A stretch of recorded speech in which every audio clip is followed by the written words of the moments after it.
Hey y'all, hey, this is Anne-Marie the Anti-HR here, and I'm about to go take a nap, but I've been reading the comments over the last couple days in response to my H1B visa video, and I just want to clarify a couple things because it seems to me that a lot of you watched the video and then chose to come to conclusions that have absolutely nothing to do with what I said. And a lot of you are asking questions that indicate to me that you really are missing the whole point of the video. The whole point of the video was to explain to you how this program is being misused by corporations and companies and individuals who own businesses to exploit individuals who are hired through the program, as well as to sideline American workers. Instead, many of you are in my comments demonizing people who come in under the program and making a lot of very nationalist and problematic comments, and I don't appreciate it, right? It always never ceases to amaze me how all you have to do is wind up the average American, including those of us who are Black people and other people of color. You just got to wind them up and tell them who to hate, and you're all in on it, instead of understanding that the real problem are the employers who are engaging in this behavior, not the individuals who are bringing over through these programs and in fact exploiting in many instances. The H1B program, in my opinion, is a very legitimate program. It was created and designed to allow employers to hire workers where they need specialty technical skills that is in a shortage in the United States. Other countries do this all the time as well. The United States is not unique in this regard, okay?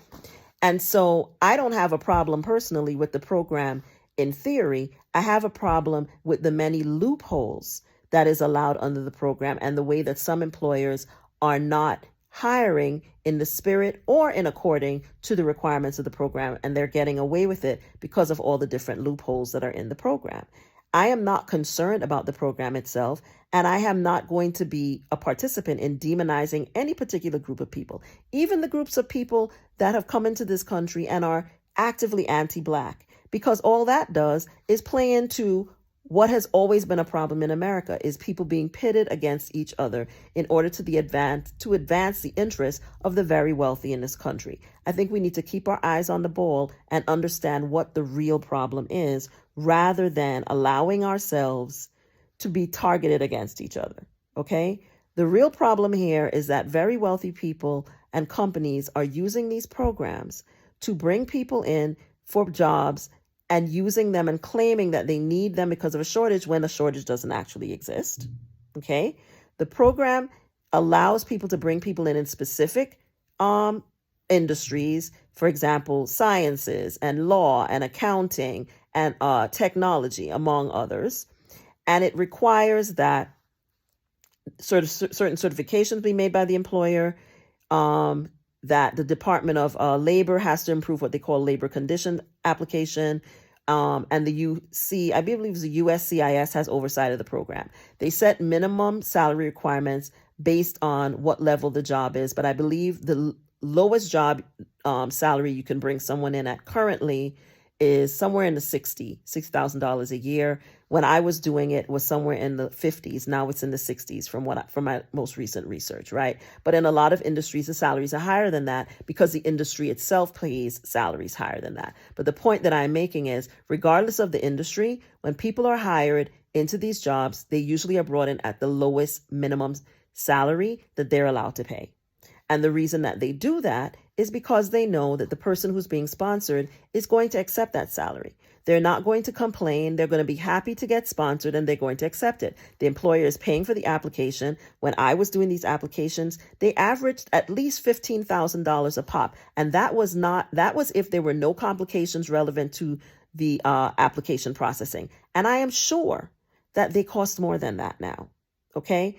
And so the employer has to pay that, and they're not supposed to take it out of the person's pay, even though I know that some employers break that law and do it as well, but they're not supposed to do it. So, of course, the person is grateful. They are appreciative of being given this opportunity. I don't have problems with the people who are being brought over on these visas. I have problems with the employers who are bringing people over into these jobs where they are not needed. And I want to make that very clear. But there are very legitimate reasons to bring people in from certain industries into jobs because there is a shortage. There are industries where there are shortages. There are industries where there have historically been shortages. The Department of Labor collects the data on all of this. Google is your friend.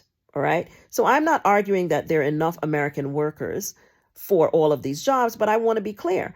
If in fact the United States of America has an interest in having American workers in this job, don't you think they would make more investments in education to make sure that they were graduating more students in these industries?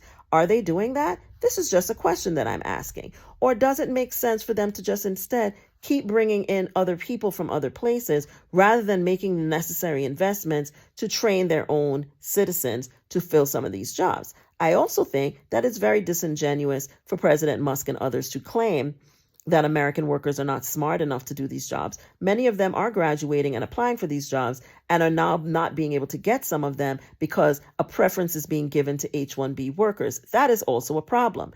But I think it is very important for us to not demonize the people who are being hired as H1B workers instead of holding accountable the government, whether Republican or Democrat, that has allowed this to continue for as long as it has. I really think that we need to pay attention to what is happening instead of trying to target and demonize specific individuals because of whatever our personal issues might be, because you're missing the point entirely.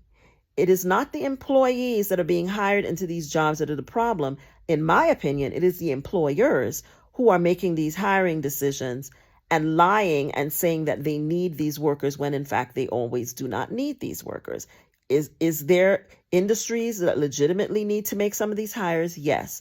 But there are a lot of industries, as I explained in my last video, who are making these hires when in fact they don't need them. And I really think that something needs to be done to close these loopholes so that when these hires are being made, they are on a legitimate basis and are not to the detriment of American workers. That's just my personal opinion. But I think it's very problematic for people who are now learning about this program, that your only takeaway to be that the people who are taking our jobs. No, who's actually taking your jobs is the employers that are making these decisions. And it's really important for Americans to think critically about these things instead of just getting wound up and pointed in the direction of the next group that somebody wants you to hate, while they continue to make decisions that are to your detriment. So I think it's really important as you talk about this and think about this and come to an understanding about how this program works, to realize that the real problem is not the program itself. It is how employers are using the program and how they are using the program in ways that was not necessarily intended by the legislation when it was created. So I hope that this clarifies the purpose of my original video. And what I'm seeking to point out is when I worked in human resources, I observed over and over how employers misused the H-1B visa program. And I do not think it appropriate or fair to blame the people hired into these jobs for the decisions that employers have made and continue to make, which in many cases is to the detriment of American workers. I hope I make that clear. I hope everybody has a good evening. I hope you have a happy New Year's Eve, a safe New Year's Eve, and a very happy New Year. I'll see you guys in 2025. P.S. Don't come into my comments and say nothing about how I'm dressed or what I look like. If I want to lay in my bed and make a video, I'll do that. Okay? Bye.